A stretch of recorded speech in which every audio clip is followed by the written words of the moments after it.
In the last presentation, we started the registers, and now we will see what are the different data formats available to us and also the classification of the registers. So first I will start with the data formats.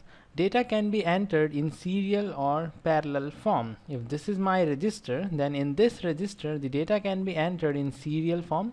By serial form I mean one bit at a time. By this I mean one bit at a time. And by parallel form I mean all the bits at a time, all bits at a time. So if this is the register, then in this the data can be entered like this. This is the serial form. The data is entered in a serial manner, and let us take one example. And let's say if I want to enter a 4-bit data 1011 in this register. So if I consider the serial manner, let's say this D is the data that I want to enter, then it will look something like this. Okay, this is 1011. This is what I want to enter. And in the same way, if I want to enter it in parallel form, then I have to enter it individually to all the 4 flip-flops. Okay, so this one is 1 and this is 0, this is 1 and then 1. This one is the parallel form and this one is the serial form. In this I am entering the data 1011 in serial, and here I am entering the data 1011 in parallel. So if you want to plot this in the timing diagram, then first we will have D3. D3 is 1. From here you can see D3 is the input to the flip-flop number 3. This is D2, D1 and D0. So D3 is high, so I will make it high. D2 you can see is low, so I will make it low. And D1 is high, so it will be high, and the same way D0 is high. So this is 1 0 1 1, and this is D1 D0. So this is a small introduction about the data formats available to us, and you can also extract the data, the stored data, in the serial or parallel form. If you want to extract the data in the serial form, then it will come out like this, and if you want to extract it or retrieve it in the parallel form, then it will come out like this. You are getting out the stored data. And also this serial form is called as the temporal code. The serial form is called as the temporal code, and the parallel form is called as the spatial code.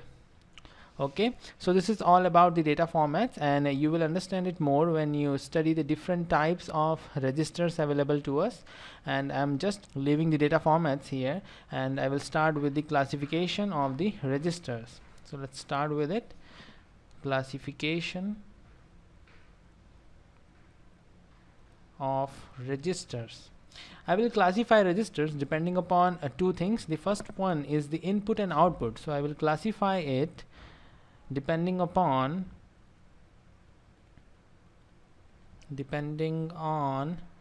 input and output. This classification is very important. So let's see the first type of flip-flop available in this category.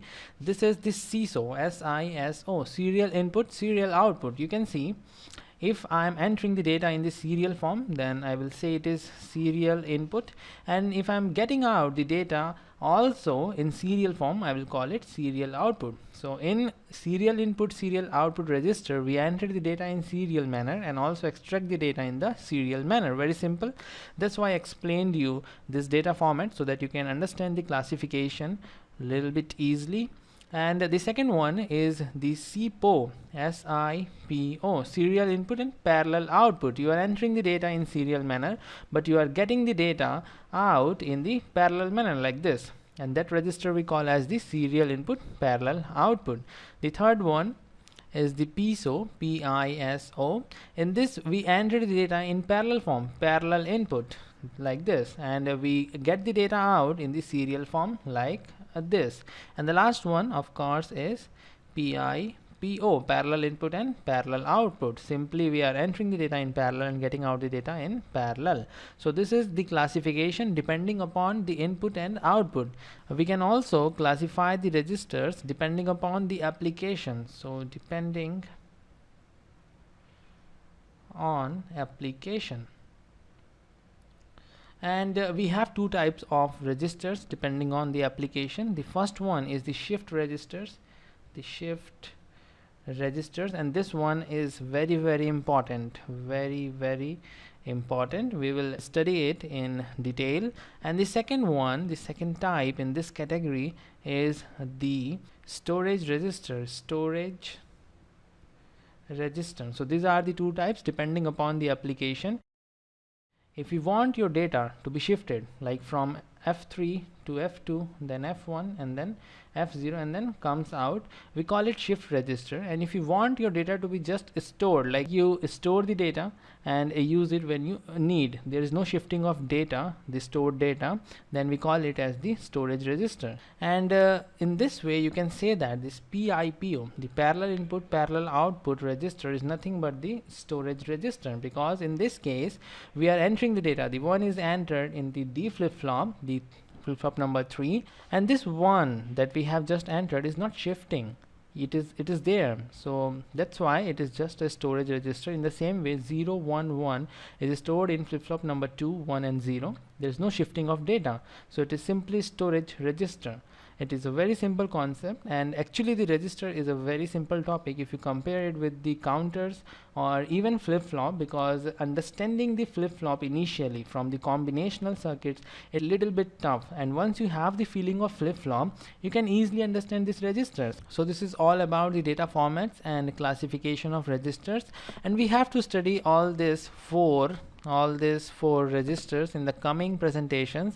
And also we will study few special type of registers like bidirectional shift registers, universal shift registers, and in this way we will complete the register. So see you in the next presentation.